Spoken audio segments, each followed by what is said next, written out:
Hey everybody, it's Jeannie at Richland Sewing Center on Monday. And for those who might have noticed that I was not here on Friday, I woke up Friday morning with a horrible feeling cold. I had gone to the pharmacy and said, I'm sneezing and blowing my nose. He said, do you have a fever? No.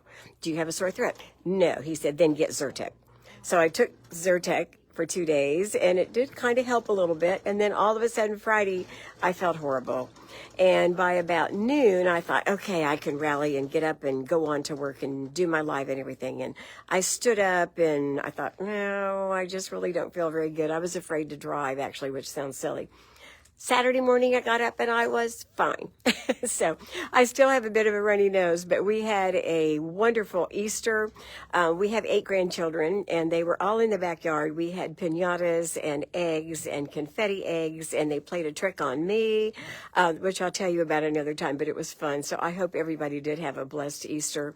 I'm sad about the Pope. I'm so thankful that he was able to get through his Easter services. I'm sure that meant so much to him, and then he passed away suddenly. I guess it was about 3 in the morning our time today. So I think saying a prayer for him is going to be wonderful there. So I'm going to show you 2 different groups of things today, and I'm going to tell you that I think I'm going to do a spin on Wednesday, and what that means is the people that make a comment on Tuesday will go on my wheel for Wednesday. I'll tell you a little bit more about it tomorrow too.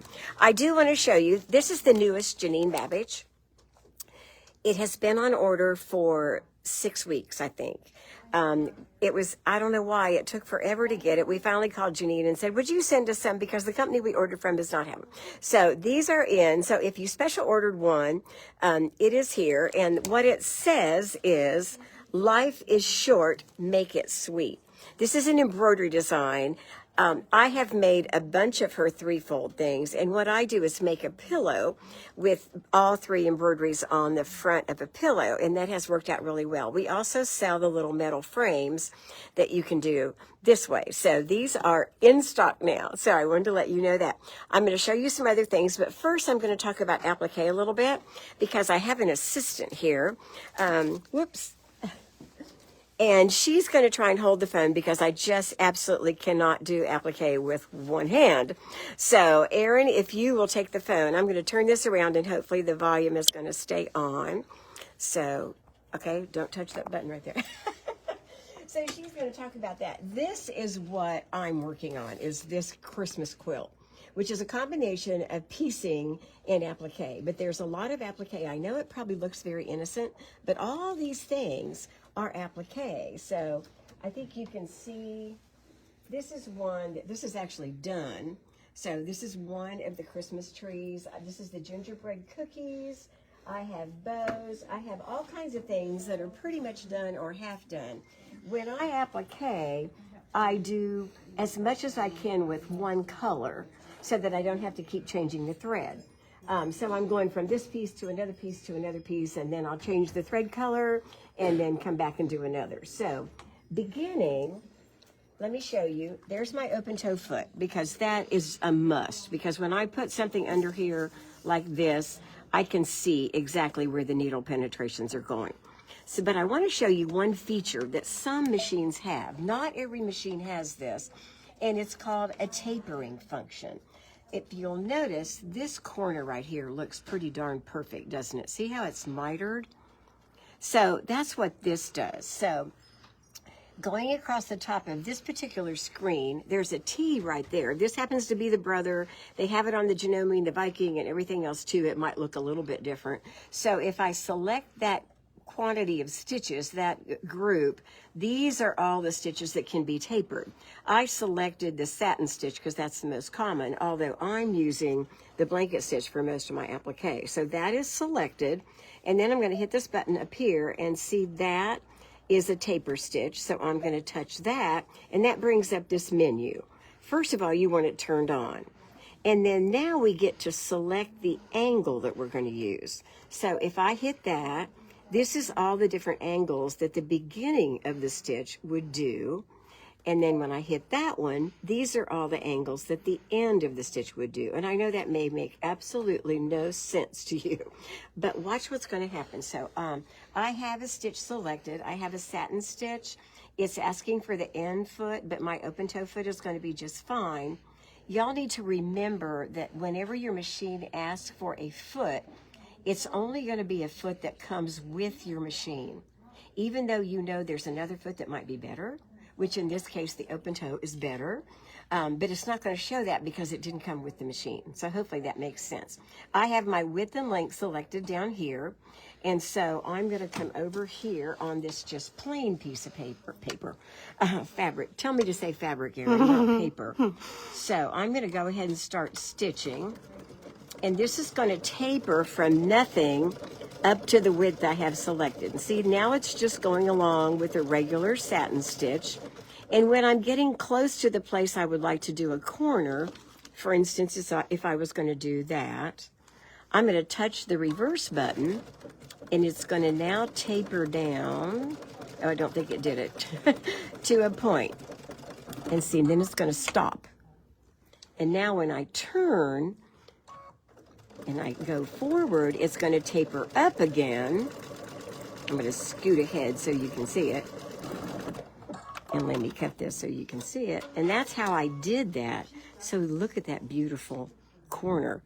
It's a beautiful mitered corner. If you have something that's more pointed, you might do a 60-degree angle. I did a 45-degree angle on this one. You could do a 60 because there's all the choices. If I touch that again so you can see it, all those different choices of angles. And then you touch the reverse key. The thing you have to get used to is once you touch the reverse key, it starts to taper. So you have to kind of figure out, when do I touch the reverse key? So you kind of have to practice it. And once you get down to it, then you'll be able to do your applique shapes. When I'm doing a pine tree, like a Christmas tree that has a real sharp tapered point, and I love to do the satin stitch. This particular project I'm working on now, I'm doing a blanket stitch. And I could do it with the blanket stitch also, but I really like those Christmas tree points to look really good. So I wanted to show you that taper program. So I'm going to say okay and turn the taper off and close that, and then I'm going to come back to my regular menu and select the blanket stitch that I like, and you can change your width and length. This is the one I like, and the reason I like this one, if you'll kind of watch this, it comes forward, over, back. Oh, my needle came unthreaded. It's not supposed to do that when I'm on camera. Let me thread the needle again. Fortunately, I have a needle threader, so it shouldn't take but just a second to do that. Did you make it do that, Erin? Yep, it's my fault. Okay, it's me. We'll blame Erin. Okay. So if you watch this stitch, it's going to come forward, over, back. Let me just slow down. Forward, over, back. Forward, over, back. And of course, I can change the width and length. If I choose this one, watch what it does. It's going to come forward, back, forward, over, back, forward, back, forward, which is kind of a triple stitch, which it's a beautiful stitch, but if you are not really, really careful when you turn a corner, let's pretend I'm going to turn a corner. If I turn it the wrong time, okay, now I'm going to turn the corner thinking and it's going to go the wrong direction. It's going to make a mess. It just doesn't work very well. So you just have to kind of get in sync with how your machine is going to move forward, back. So I'm going to go back to the single one because I trust that one. That's easier to do. And so I'm going to bump this up to the width and length of 3. And just to show you a couple things, let me go here. I just have some fabric on here. So I'm just going to start right here. And I want my needle right at the edge of the applique fabric, which is my design. So in this case, I think you can probably see, this one you can see a little bit better. So the edge of the stitch is at the edge of the tree branch, and then it bites. We call that the bite. It doesn't hurt though. So I'm going to come forward like this, forward, over, back, and see how it's moving. Can you kind of see in there okay? So as I approach the corner, the tricky thing is sometimes I'm not actually in the right spot when I get to the corner, so I'm going to put a break on it. Now I stop with that down, And because it's there, it's going to go over, back. And now when I turn, it's going to go forward, over, back, forward, over, back. And I kind of end up with a little square. Let me cut this over so you can do it. Depending on where your needle ends, see, I have a really neat corner. It looks like a little box there, doesn't it? But see, there's nothing sticking out on the background. All the stitches are right on the applique piece, so which does really, really well. Now, if you're doing a point without the tapering stitch, let me see if I can make this look good. I'm going to start up there. When I come to a point like this, I'm going to sew all the way down. I'm going to slow down here. When I get almost there, I'm going to do one more half a stitch. Well, it wasn't supposed to do that. Now I'm going to have to go to another corner. Let me go to another corner. You know, on the live TV here, we're just not going to get it right. I'm going to come down here. Sometimes when I take my foot off the foot control, it isn't happy about that. So let me do this. That's a stop. Now I'm going to do half a stitch. Okay? So now I'm going to turn, and I'm going to let it do the second part of the stitch along the edge. Then I'm going to turn. What's wrong? You're making a face. Are you making a face? Somebody's behind me making a face. So now I can do this.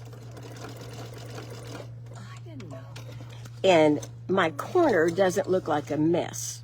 It's got a little square there, but that's fine. But there's a point. If I didn't do that, if I didn't do it that way, let me show you. If I came here all the way to the point,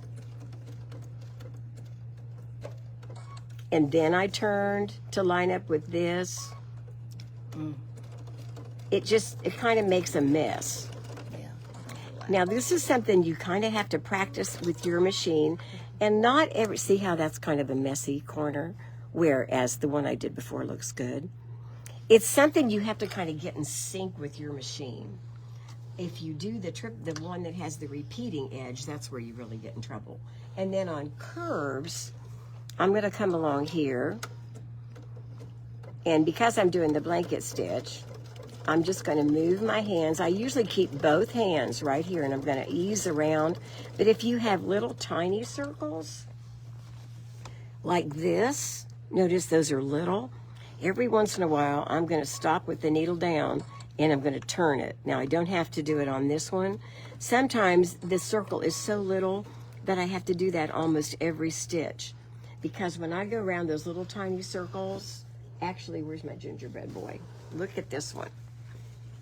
See that little itty bitty guy? I had to stop almost every stitch and move the fabric just a tiny, tiny bit.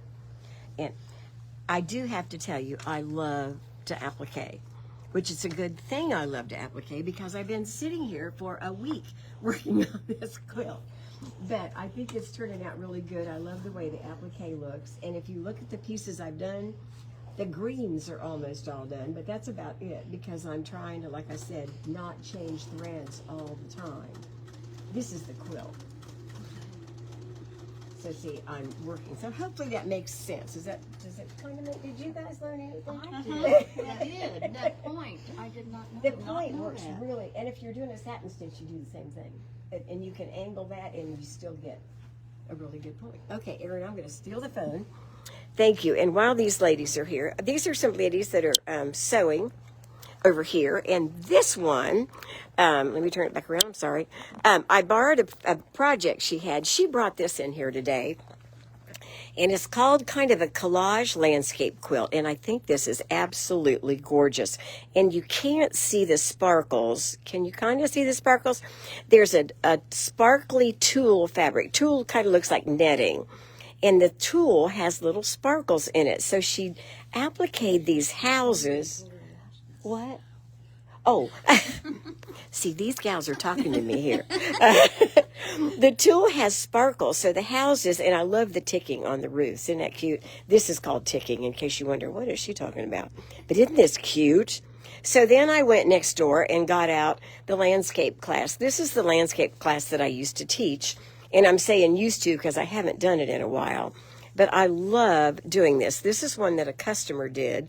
This is the one that I did. And what we do is try and pick out fabrics that really highlight water, sky, hills, and then of course we have flowers. And after we do that, we do some quilting.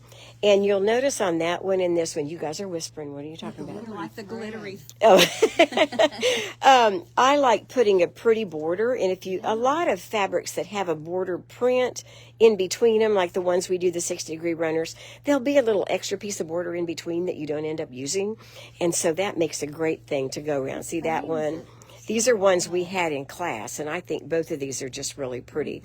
And if any of you are interested in doing a landscape class, let me know. Sometimes we get a little more involved and some people take a picture of their own house and then they build the house. And that's hard. That takes a lot because you really got to find the right fabrics, but it's fun too. This is kind of the beginner class for landscaping, and you'll be able to tell there is quilting through there. Not too much, just some simple stitches to kind of give it some texture. And these girls are commenting on the metallic thread here, I think. This is a thread painting process, which for those of you who hate to hear me say that, I dropped the feed teeth and just did that by moving the fabric around. And a lot of people, as soon as I say drop the feed teeth, they leave.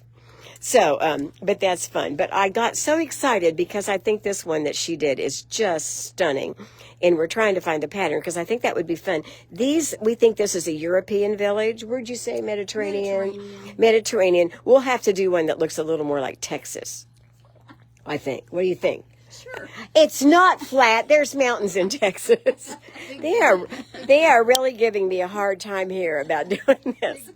But wouldn't it be fun to do something like that and make it Western or something like that, because, and speaking of Western, this is the end of the Texas Shop Hop. We just have 2 more weeks. So if you haven't been around yet, we want you to come. Remember, I did send a constant contact message today, an email about the classes coming up this week. And then I will probably spin on Wednesday, which means you need to reply to my Facebook post on Tuesday. And I am still trying to put them on YouTube. I've got, I think, 5 videos out on YouTube now. So I get really excited if you tell me that you went out there and found them. So, okay. Bobby said, hi, Erin. Terry Housen in Florida, hello. So I will see you tomorrow. Have a great afternoon. Bye.